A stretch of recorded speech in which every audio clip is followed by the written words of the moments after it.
So we are country's highest selling menstrual cups. About 2 million women use Sirona menstrual cups. It's a category that I can humbly say that we created at scale for the nation.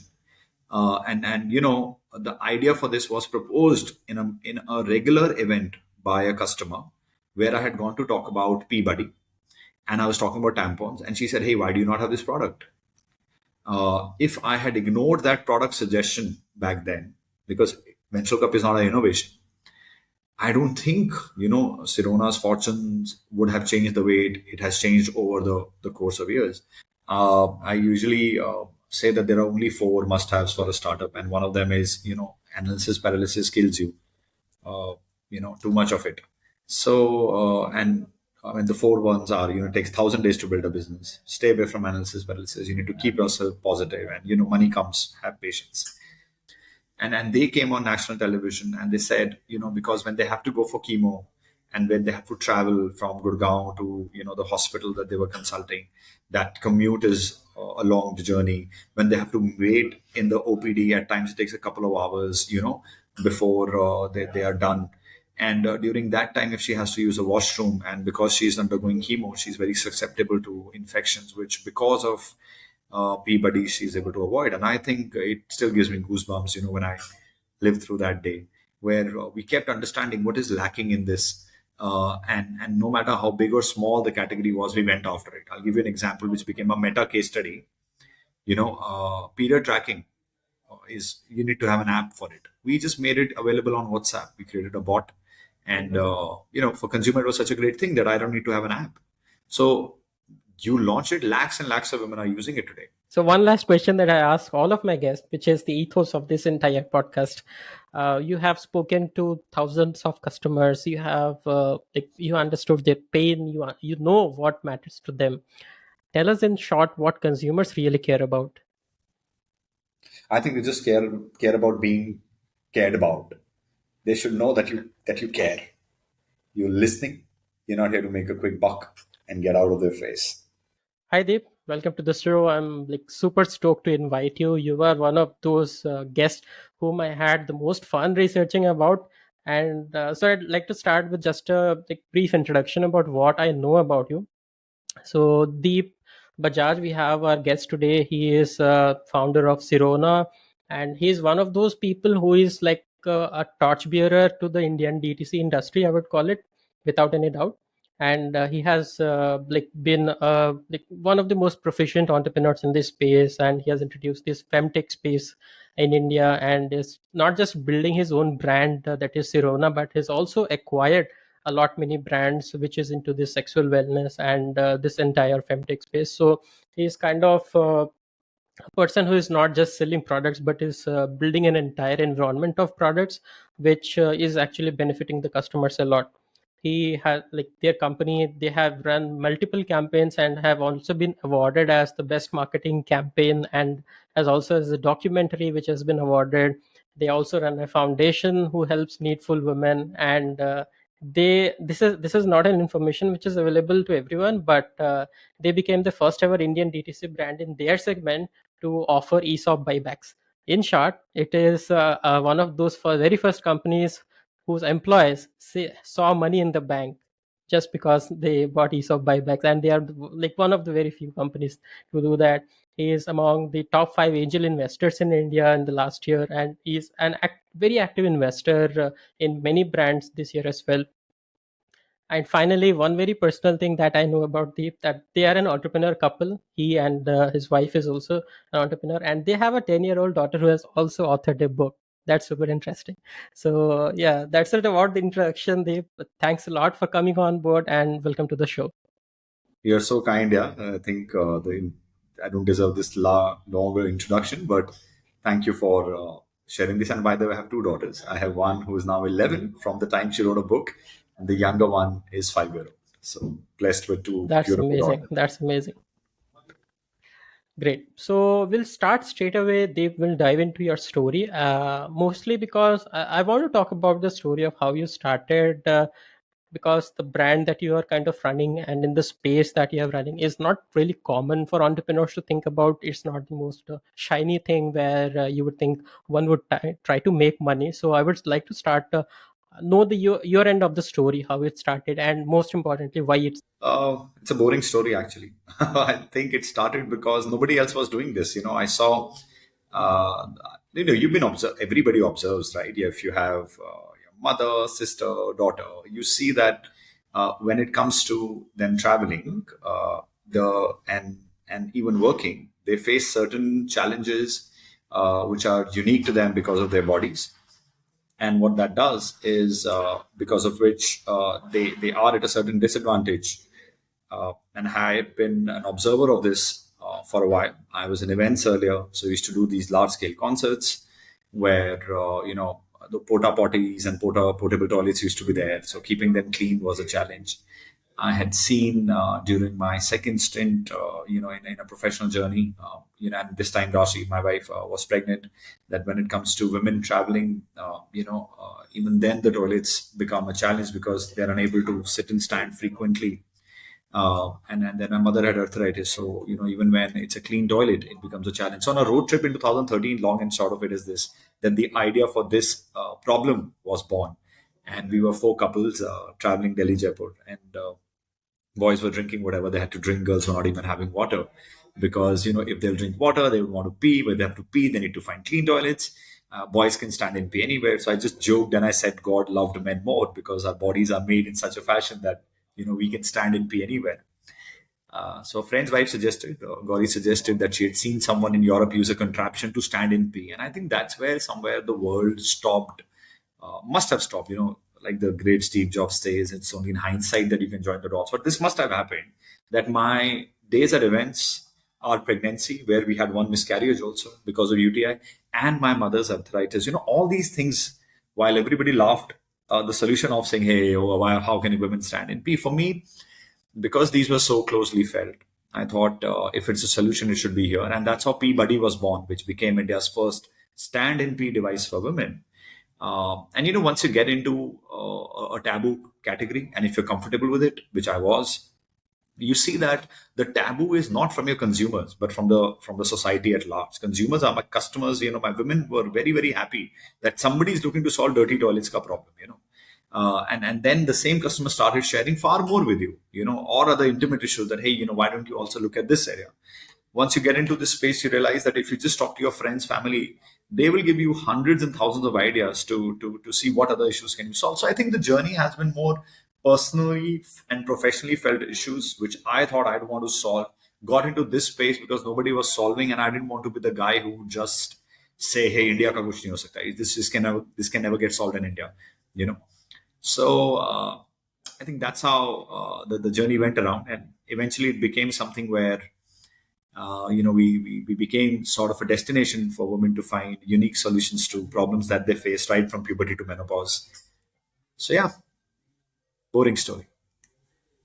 I don't think that's boring from any point. I think that's like that's the specific, as you said, like joining the point. So I think you were destined to do this. That's very clear. What were you doing before like you did this? So I was, like I said, I was in events 2006 till 2010. I was into event management. Then I got into handmade carpets. My wife is a carpet designer. So those are the two things that I done. And on the side, I had tried a couple of smaller businesses. But Sirona started to take shape in 2013 on a road trip. 2015, we registered a company. 2016 is when I exited everything else that I was doing. And I tried many things. I have tried many businesses. I love businesses. I love startups. But I realized that this is one where I need to give a lot of time because this needs a lot of efforts, and it can't be done on the side. So that's the journey. That's great. Any business that you can name of before Sirona, which was like very close to your heart, or it kind of did well, but you just signed off it. So I was into home health care. We were looking at elders who are at home. We were looking at people suffering from neuro disorders. It was very close to my heart. I think because we were able to, be the caregivers for people where family couldn't be the primary caregiver. Uh, Other than that, I think I've loved all my businesses. Yeah, I've loved everything that I've done because it makes you into who you become as a person, right? So every experience taught me something. So events taught me the value of customer facing, customer service, importance. You started noticing that, hey, even I can give everything so good. If toilets could be amazing, if the entrance could be amazing. Carpets, carpet couture, what Rashi started gave me the international exposure. We started traveling to Dubai, Singapore, and started talking to customers there. The compliances it taught me. It also taught during pregnancy how difficult it becomes difficult, for women to travel.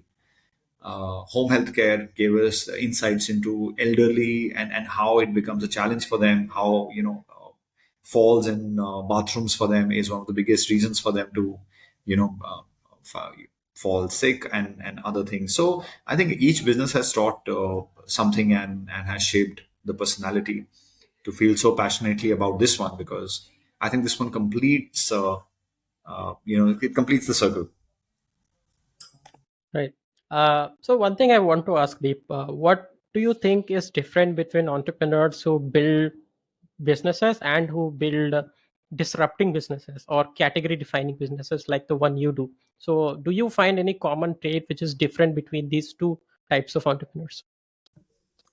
I don't think so, yeah. I think entrepreneurs are entrepreneurs. Yeah, there are two kinds. One who would want to be successful at what they're doing, who believe that we really want to solve this consumer's problem, and the second are maybe the ones who are just doing it to be in business. And the first kinds, I think, who keep the consumer's need at the center, even if they're doing a category defining business, or they're just doing they're trying to scale in a me too category, the output would be the same. See, disruption, the guys who are trying to do disruptions might take some time before they hit a critical mass, because you have to change the habit, you have to spread the word, and if you're in a taboo category like ours, the journey is even longer. And the guys who are just trying to disrupt the category with me too solutions but are committed to change the face of the category also find similar success. So there's no difference between the two, honestly. Founders are founders, yeah. Like, do you think is it difficult for brands who don't start with the consumer first in mind? Like, if you don't focus on, like, if you're not obsessed about your customers, that makes it difficult for you in the long run to sustain. No, it makes it difficult even in the short run to sustain. See, you might find success through customers who've chanced upon your product because you're spending a lot of money in attracting them. But eventually, if customer has not been kept at the center, and you are not honest with that, there is there's actually no hope, according to me. It's not a Right. sustainable business that you create. You have to constantly look at, am I really solving the problem for my consumer, and am I being really honest in the solutions that I'm bringing? Right. And And customer, this dis your paying customers, everybody's a customer. Your team member is a customer, your investor is a customer, your paying customer is a customer, the ecosystem is your customer. Everybody is a customer at the end of the day. So when you're trying to create a business, if you take all of them and then understand what exactly do I need to serve to all four of them, you know uh, businesses, then it's very difficult to fail the business, right? I mean, there are times that I've seen that people are only looking at what the consumer wants, but the teams are unhappy. There are businesses who are keeping teams happy, but the investors are unhappy. Then there are people who are very, very good with customers, but the internal team members and the paying customer is unhappy. So I think uh, the customer, you need to define the why for each and every customer, and the solution that I'll offer for every stakeholder. Yeah, your family is a customer, by the way, when you're running a startup. that's an interesting perspective. Great. So this discussion has been floating around for a while, Deep. I want your perspective on it. Like, if you're starting a business, if you're starting especially a consumer product good brand, then people say it's very easy to scale a brand when your product is great. But I get stumbled upon this question. Building a great product is not a job of the first day. Like, you can't do it the first day. It's like an iterative process. So how does this fare then? Because to build a great brand you need a great product, but you can't have a great product from the very first day. So how do you balance it out? I think by realizing that we are all work in progress all the time. So the minute you think you arrived, whether on day one or day 100th or day 1,000 or day 10,000, from that day the improvement stops to happen. There is always a scope for improvement. I usually say that there are only four must-haves for a startup, and one of them is, analysis paralysis kills you. uh, Too much of it. So, and I mean, the four ones are, it takes 1,000 days to build a business. Stay away from analysis paralysis. You need to keep yourself positive, and money comes. Have patience. Those four, and the more you think about some of these deeply, you'll realize that why the 1,000 days is because you'll be able to create a great brand only if you last in the game long enough to consume to inform your consumers, to inform your customers, to inform the ecosystem of how you're different. And as you start informing them, you will keep getting feedback from everyone. You might have made a very good product, but maybe for investors you're not doing good. You might have made a very good product, but maybe for your internal team members you're not doing good. So all customers need to be taken care of, and unless you're open to feedback, it can't happen. And it's only when you're listening to feedback from everyone and make it and you're open to make changes is when a great belt is when a great brand is built. Otherwise, you just build a business which might have some low premium paying customers, and you will thrive. A great brand is built over time, and there is no shortcut for it. But talking about feedback as a founder, which ones do you really act on? Because if you talk to 100 people, where like there are 70 customers, there are 20 employees and 10 investors, everyone will have the different point of view. Some, there will be a customer who will say like, I want this feature, this and this. I want 50 features in one product. So how as a founder do you come to decide ki acha, I want this and I don't want this? Well, I think you know it's not that difficult. Also, if you have genuine customers who are sharing feedback, see, there is one good to have improvement in the product, and one which makes the functional product functionality better. So I'll give you an example. When we came with P Buddy, it was a straight funnel. It helps women stand in pee. We packaged it in a very counterintuitive packaging. It was green as opposed to women products. People would say pink, softer. You would tell us that don't write words like p, and we used to write freedom to stand in p in bold on the packaging. Worked very well. No consumer had a problem, but a feedback started to come that it doesn't fit in the back pocket. Can you give a crease on it? Now, is it a must do improvement? Is it a good to do improvement? And I think if it is something where you are open to the feedback, and not just look at the data to say, hey, I'm selling 100 but only two people are suggesting it, why look at it? But if those two are giving an insight that can change the fortunes of the company, then you should have a system that listens. Then there also came feedback, hey, can you come up with very big packs of 300? I didn't need it right back then, at least. So we said we'll do smaller packs, get to the market. So I think feedback comes in all shapes and forms. You should write each and every feedback down and say, this is what I can afford to do right now. If it is something that improves the functional benefit, absolutely do it right now. Prioritize it over the others. But if it's something which is just good to have, it can wait. But it should, at some point, we need to take care of it. So maybe I'll give you another example. So we are country's highest selling menstrual cups. About 2 million women use Sirona menstrual cups. It's a category that I can humbly say that we created at scale for the nation. And the idea for this was proposed in a regular event by a customer, where I had gone to talk about P Buddy, and I was talking about tampons, and she said, hey, why do you not have this product? If I had ignored that product suggestion back then, because menstrual cup is not an innovation, I don't think Sirona's fortunes would have changed the way it has changed over the course of years. But what we started doing was also, then smaller feedback started coming in. Hey, how do I clean it? How do I wash it? So rather than ignoring it, saying that it's a very small category, we created the entire ecosystem around it. The menstrual cup washes. We were the first guys to launch sterilizers, the UV sterilizer, microwave sterilizer. We created all of that because customers were looking for it. Has it helped? Is it a big money spinner? No, maybe the menstrual cup care is not a very big segment for us, but it is also selling, and it got us the customers' trust that this company listens to me. So those guys became eventually, because Sirona didn't raise a lot of money early on. These are the customers who built it. So when there was a discussion going on any forum, that was the best menstrual cup brand to buy, people started saying Sirona over the others because, hey, the company listens. And when you listen to a consumer and you tell her that, you've done this, you have the best brand ambassador here. So feedback is king, my friend. And that feedback, same thing happens from your team members. Same thing comes from your investors. We prioritize basis. What is it that I can do now? What is a functional good? Or is it functional? Is it good to have?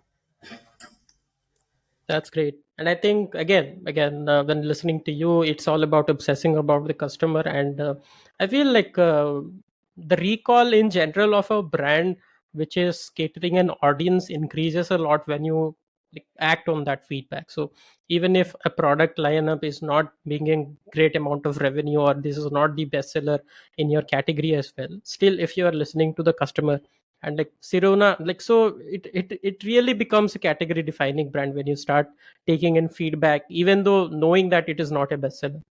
Yeah. uh I read somewhere deep that you have a repeat rate of 56%. First, I want to know if it is accurate enough. If it is accurate, then I think this is crazy. Then I want to know, how did you achieve it, and what all magic do you do to do this? Well, we have, I will not quote on the percentage that you said, but yes, we have significantly high repeat in some of the products. Product like Peabody or menstrual cup, you don't need to buy again. So there is no need for you to buy it. So if it's a low repeat on that, that's not reflective of whether consumers love us. But there are a lot of customers who start with the cup and then start buying other products. In many products, our repeat is very high, but it's also because of the nature of the product. If you're a tampon user, you want it every month anyways. If you're a disposal bag user, you'd want it every month. What do we do?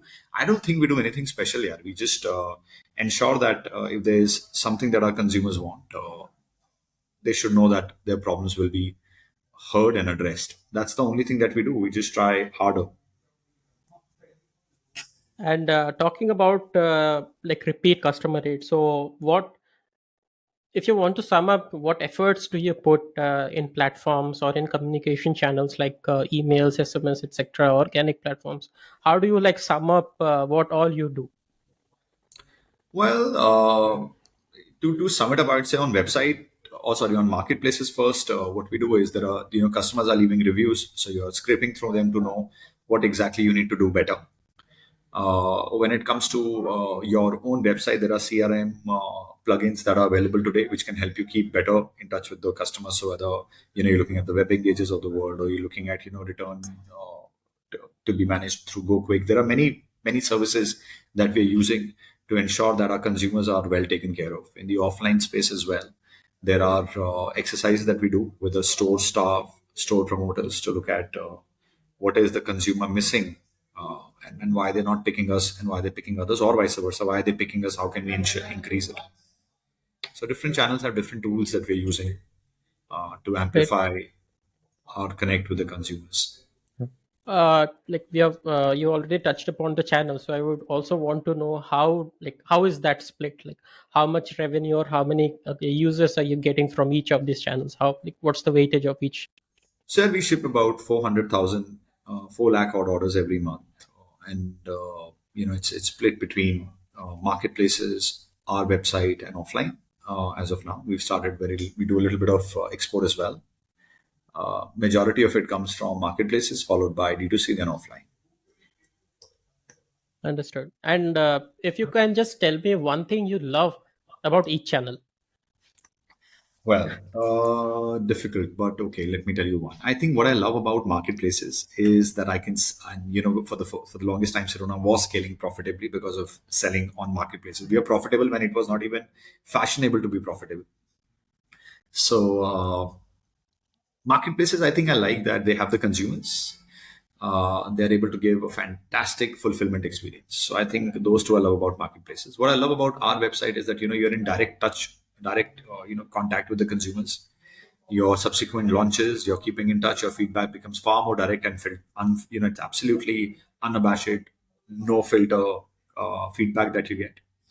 Offline, I think the whole joy of seeing your brand kept next to iconic brands is something which is very fulfilling. But all the channels also have their pitfalls, and Yeah, like this was the easier question I have asked. Now I want to know what is the one thing that you hate about all these three channels.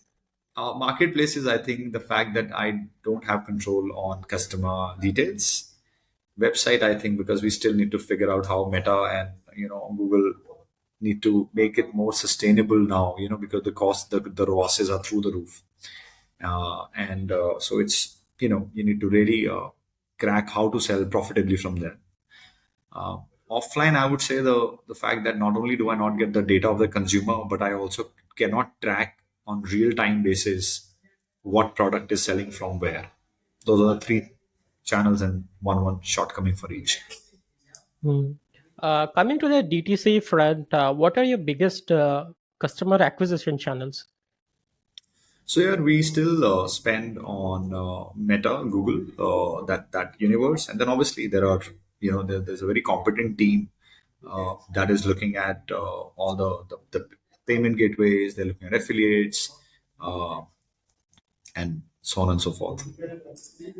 Cool. So, can you give us an idea about how much are you spending on a month-on-month basis? I just want an approximate figure. I don't want the most accurate one. I would say it is just about okay.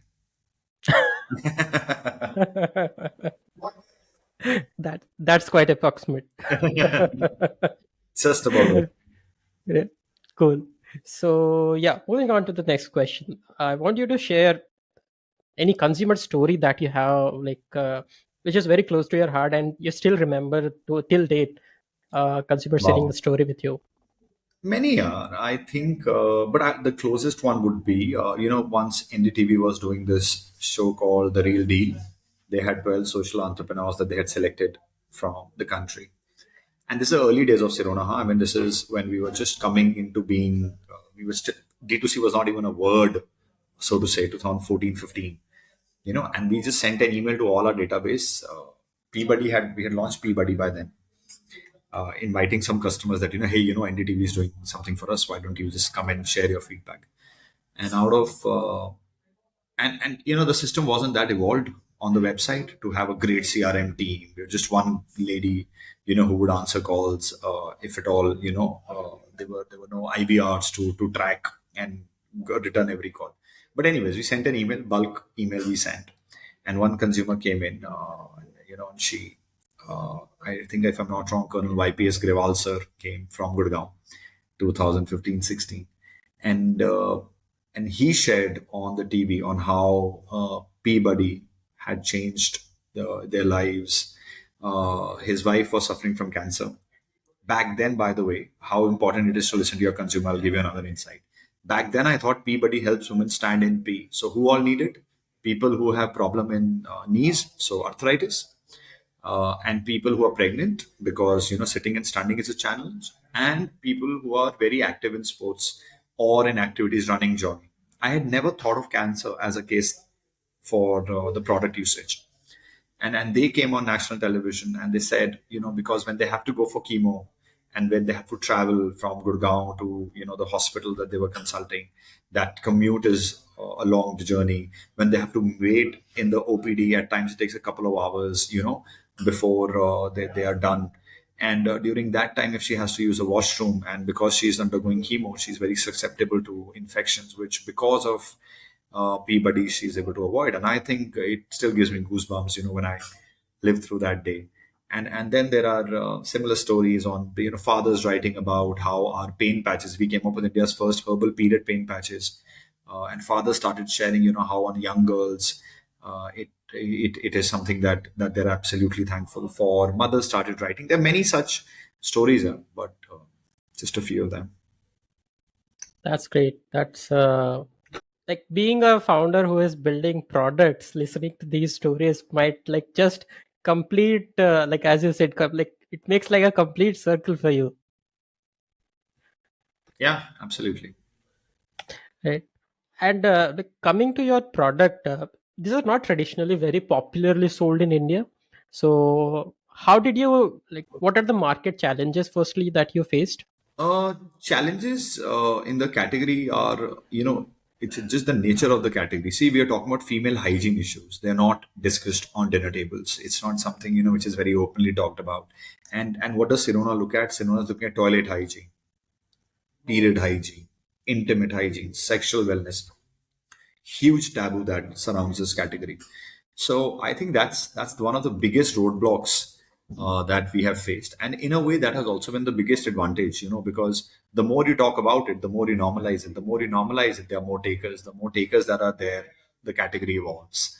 So the disadvantage, I think we converted into advantage. We started talking a lot about these topics. The need to discuss these solutions, and as you started discussing it, as you started normalizing it, customers also started sharing far more, because earlier there were no platforms. So I think Sirona became that platform in a way where we kept understanding what is lacking in this. And no matter how big or small the category was, we went after it. I'll give you an example which became a meta case study. Period tracking is, you need to have an app for it. We just made it available on WhatsApp. We created a bot, and for consumer it was such a great thing that I don't need to have an app. So you launch it, lakhs and lakhs of women are using it today. So it's similar things have happened in this journey from puberty to menopause, where we've looked at what is missing, spoken about it, conveyed it to the customer, and adoption has happened. That's amazing.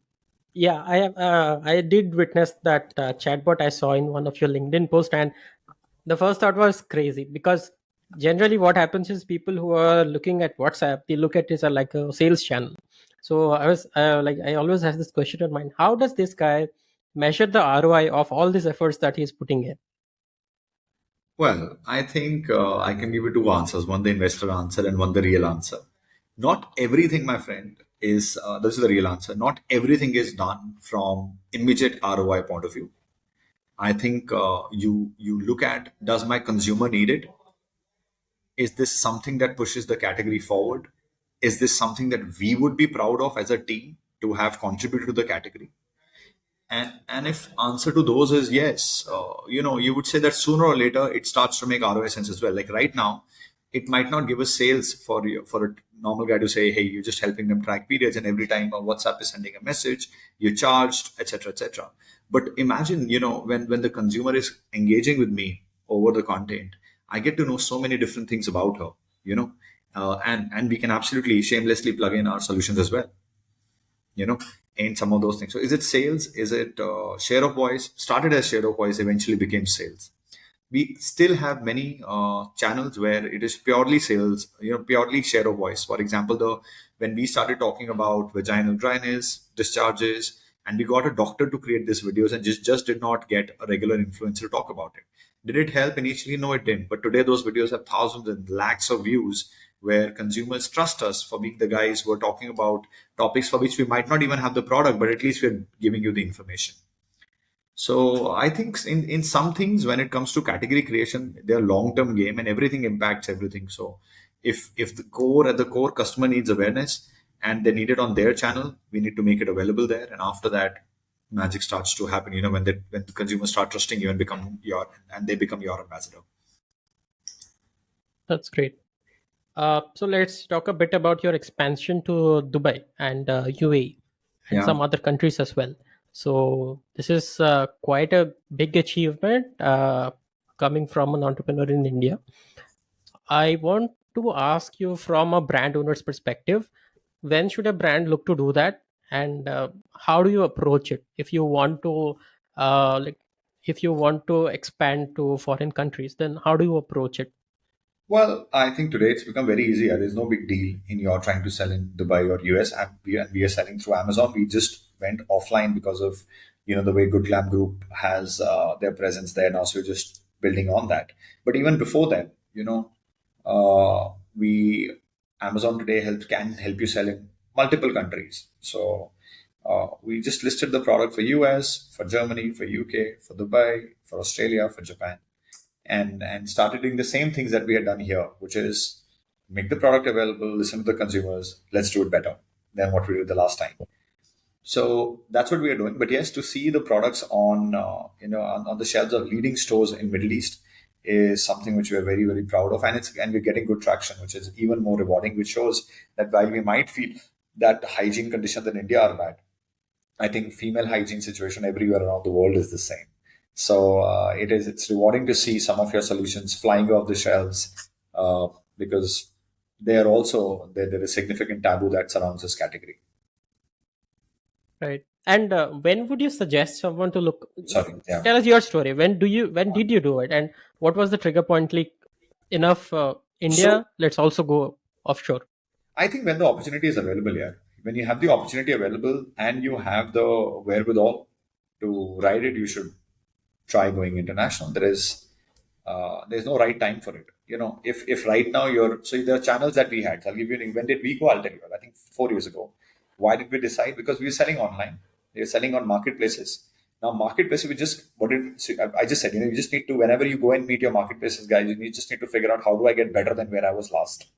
So we used to do these frequent meetings, and they said, hey, if you want to sell internationally, this program is open. Do you want to try it? It did not feature in my plans, in my internal investor plan. But because the opportunity came in and we thought that we had the skill sets required to ride on it, we convinced everybody that, hey, it's a pilot worth doing right now over something else where we'll invest from zero and might not get success. So that's where we decided to go after it. And I think most of the decisions right now are also made like that. There was no plan for Sirona to get into vending, for example. And we just now came up with India's first, vending machine for multiple sanitary products. We said that why are only pads being sold through vending machines? So we created a customized vending machine. And today, you can get sanitary pads, tampons, liners, cups from it. If you travel from Terminal 2 of Delhi Airport, you will find a machine outside every washroom. Was it into our annual plan? No, it wasn't there. When the opportunity came in, did we think so much about it? Not really, because we saw that the opportunity came about. It is something where our consumers would benefit. Our for us, we continue. We still stay core to disruption. We just did not say, hey, let's put up one more kiosk in a mall. We said this is more important from consumers' point of view. This is more important from brands' point of view. This is more important from our internal promise to ourselves that we'll keep on disrupting the category. So we did it. Similar happened when it came to the international sales. Was it in the plan? No, it wasn't. It was one of the sales channels that someday we'll go when the right, and because we were looking for the doors when the right door opened, because it was something that we could have, we could have executed, we exactly executed. So in any D2C brand's case, if the skill set exists internally to sell internationally, you absolutely should, and the math adds up. Why not? Right. Is it ever too early for a brand to go international? I don't know. I said if the team has the capability to manage it, is it too early to go online? Is it too early to be on 10 portals? If you see it from that line, just one more portal added. So you should be able to look at the compliances. You're looking at foreign exchange. You're looking at inventory. You can't take it back. If you believe that you have that risk taking appetite right now, that hey, I'm listed on all the portals right now. I'm also selling reasonably higher, reasonably good from my website, and now I would want to try international. And I have the team who can monitor it. There's no early, there's no late. Okay, so what we thought was we have to be there where our consumers are. Back in 2014, 15, 16, consumers were shopping from offline far more they were doing online. So that became the channel. When the consumer moved online, we moved with the consumer. When consumer came back to offline, we are again back in offline. So it is a factor of that. Where is the consumer? Number one, and do we have the bandwidth now to be available in that channel? So when in 2015 I started, consumer was international, but did I have the bandwidth? No. By the time it was around 16, 17, did I have the bandwidth? I had the bandwidth. Was the consumer there? Yes, the consumer was there. So we went there. Right. So let's consider a brand which is now at a stage where they are doing just from their website, just doing DTC. They are not in marketplaces. So from their website, for example, they are doing somewhere close to 50 lakh rupees a month, which turns out to be somewhere around 65 to $70,000 a month. So what would you suggest if that brand wants to go offline? Well, I would say offline is a different animal. Offline needs significant investments. It needs a different kind of relationship building with the stores.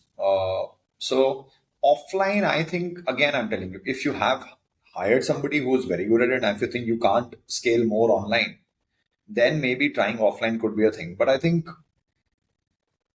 and because it doesn't come intuitively, I believe let's if the consumer for the product is online, let's try to completely nail online as much as you can. If the consumer is offline, then going online doesn't make sense. There's some products like bricks, for example. If it's right now not being bought majorly online, then let's just be offline and spread offline. So there's no straight answer. I think it depends on the category. What is the expiration that you have? What is the category awareness already? So many factors. I think the right way to think is, where is the majority of my consumer right now? Where are they? If all of them are offline, then offline. If they're blend, then online is the easiest for me to execute. So online first. Start D2C, replicate on marketplaces. Once we know that all of that is done, we can't do any incremental value add there. Then let's go to corporates, go to offline, go to international, do all of that. Right. Talk about us about your portfolio a bit, Deep. I don't want you to talk about the brands that you have invested in, but I want to like you to reveal to us what is the general approach that you take as an investor in DTC brands. Like, what is the advice that you give, or how does the general conversation go around with another DTC brand founder? Well, portfolio wise, I think there are about 40 odd startups where I've invested as an angel. And the strategy is no strategy, buddy. I just love founders. So the first thing for me to see is if I like the founder. If the founder is good, then all the basic check marks. How big is the category? Is it exciting enough for me? Do I think I can do any value add in their journey? Is how I look at it. Out of these 40, maybe 40% would be D2C. Rest are a mix. So what do I look for? I just look for a very excited founder. So if the founder is excited and I think that he will be able to persist or she will be able to persist, I usually don't get too much into uh, you know other aspects. Right.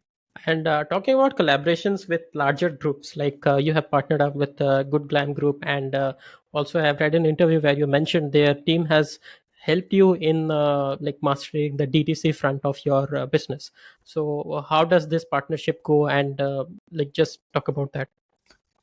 Well, the last 100 crores that we had raised was a strategic round from the Good Glam Group. It helped us in many ways. It helped us give a very good exit to our investors. I think it was a category best exit to angel investors. They made anywhere between 6 to 20x.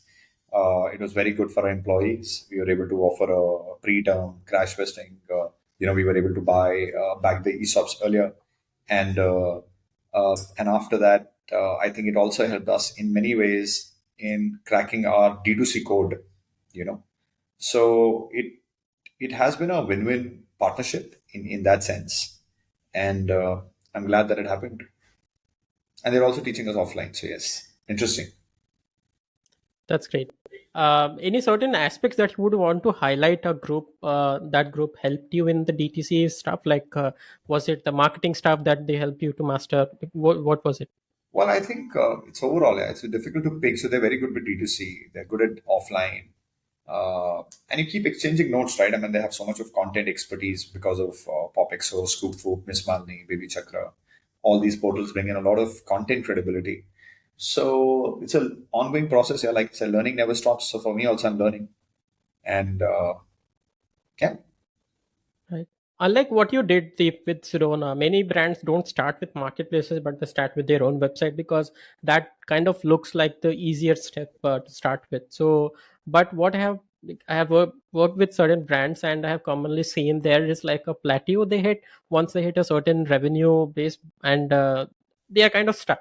Like yeah. if you try to scale beyond it from just our website, then it's like you're increasing the spends, but the ROAS is going down. It is not making sense anymore. The unit economics doesn't fare, and they want to move to marketplaces. But again, it becomes really tough for them. So, what advice do you have for them?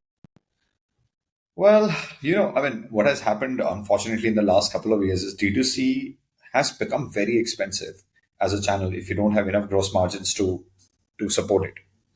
So, if you have a lot of money, then obviously keeping in touch with consumers, absolutely do it. If you're able to do it even if at a break even level, you're able to do it. It's good to keep in touch with consumers directly.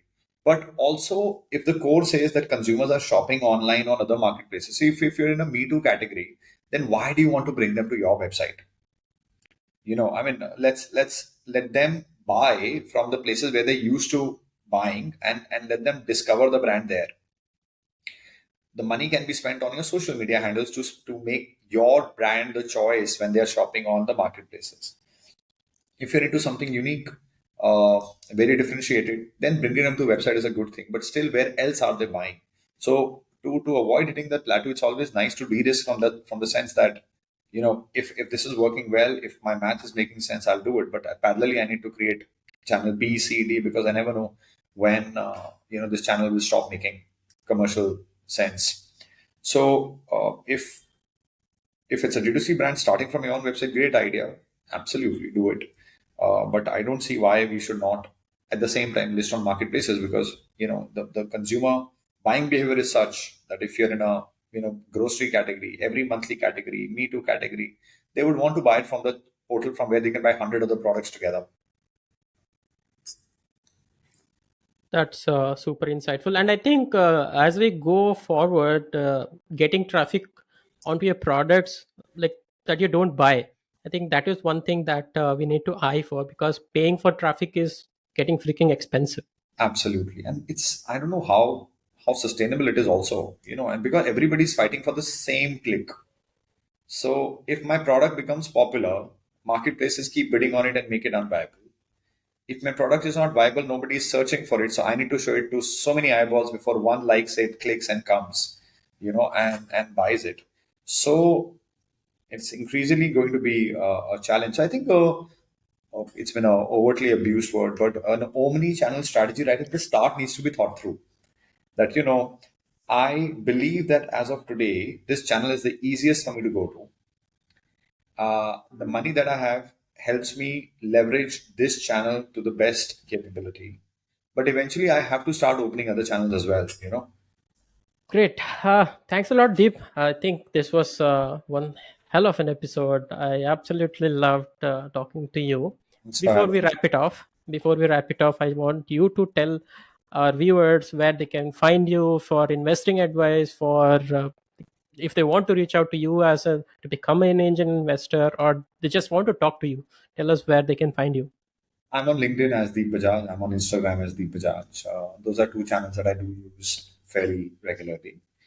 And other than that, yeah, to for angels, I think deepbajaj at gmail is my email address.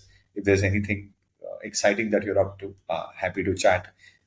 For catching up in general, like this conversation is happening because of LinkedIn, uh, I would love to make time and see if I can open any doors.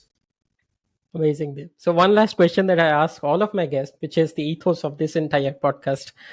You have spoken to thousands of customers. You have you understood their pain. You know what matters to them.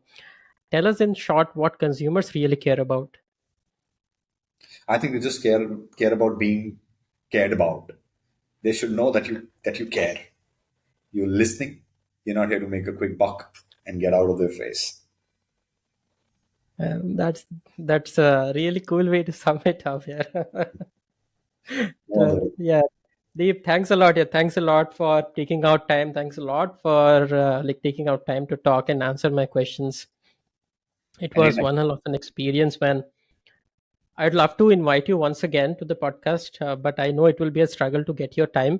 But I'd surely try once again, because I know what you speak is coming from an experience, and more or less why I'm really excited is because you are running one of those brands. Like DTC is, it feels like a bubble to most of the people. When you see, I'm working in this DTC market for more than 3 years, and I've spoken with a lot of brands. I've spoken with a lot of founders. The mentality that they're coming through is something that feels as a bit of a time. I feel scared at what they're doing, but yours is really refreshing, and I want both people to know what you're doing. You're just too kind, yeah. Thanks a ton. I think it's simple, yeah. If you have an idea, just go for it. You never know which business, each and every business can become big as long as you persist in the category. So don't be swayed in by somebody else's story. That's the only piece of advice that I have for any D2C guy. If somebody has done well in personal care electronics, that's not a reason for you to do it. You should have your own reasons. You should add something to the category. You should solve a problem. If you're doing it, any business can become big. We are a classic example here. 80% of what we sell is innovation. You're looking at, so well, That's all. Thanks for That having sums me. it up, man. Thank you, Deep. Thanks.